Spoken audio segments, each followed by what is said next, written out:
नमस्कार। आज हम करेंगे सर्वांगासन।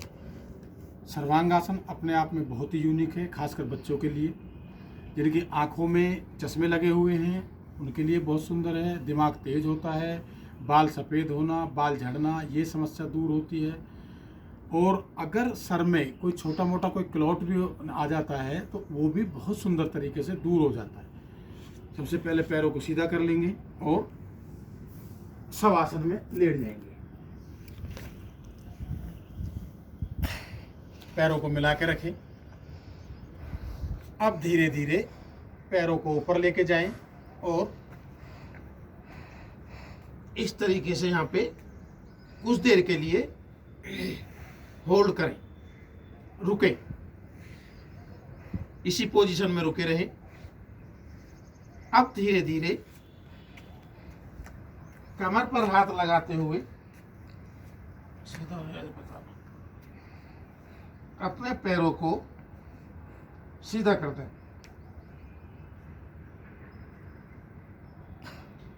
पंजों को ढीला छोड़ दें।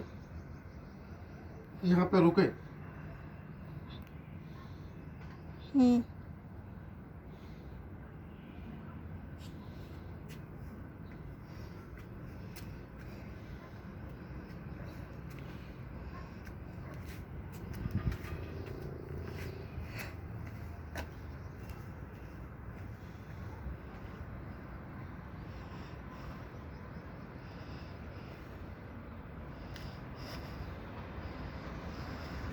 अब धीरे धीरे वापस आएंगे।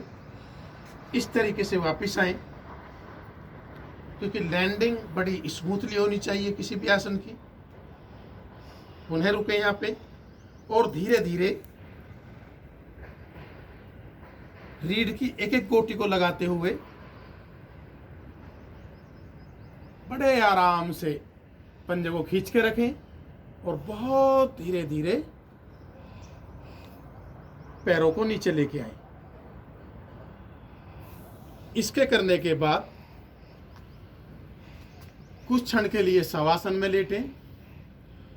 हमेशा ध्यान रखें, आसन का उपासन बहुत जरूरी है।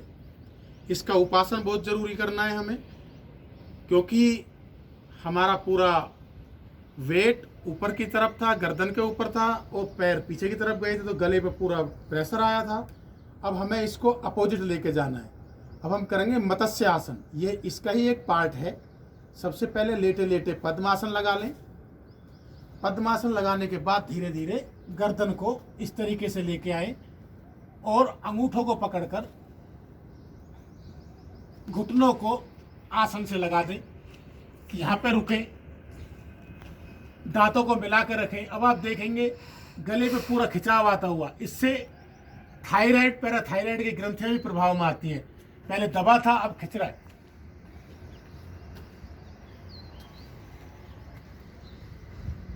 यहां पे होल्ड करेंगे कुछ देर के लिए, फिर धीरे धीरे वापस आएंगे।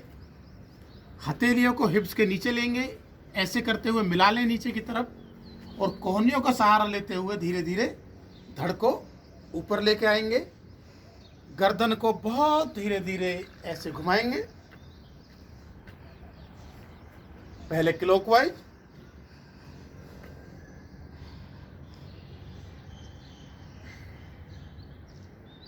अब एंटी क्लॉकवाइज,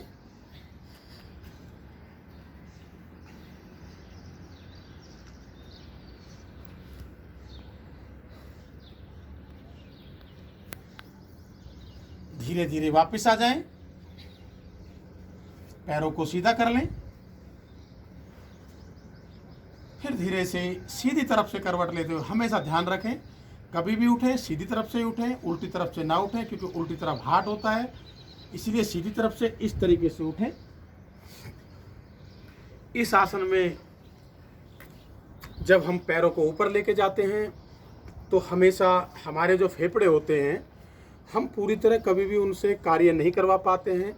तो जब हम पैर ऊपर की तरफ लेके जाते हैं तो ऊपर का जो भाग होता है वो पूरी तरह से बंद हो जाता है, ब्लॉक हो जाता है, और नीचे के जो छिद्र होते हैं वो जीवित हो उठते हैं, वो काम करते हैं। इसमें खासकर मेरी माताओं बहनों से बहुत विनम्र निवेदन है कि इस आसन को बच्चों को ज़रूर कराएं। बच्चों के का दिमाग तेज होता है, पढ़ाई में उनका ध्यान लगता है और वो पूरी तरह से होशियार होते हैं।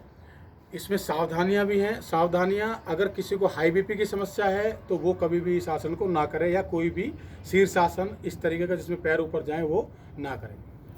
नमस्कार।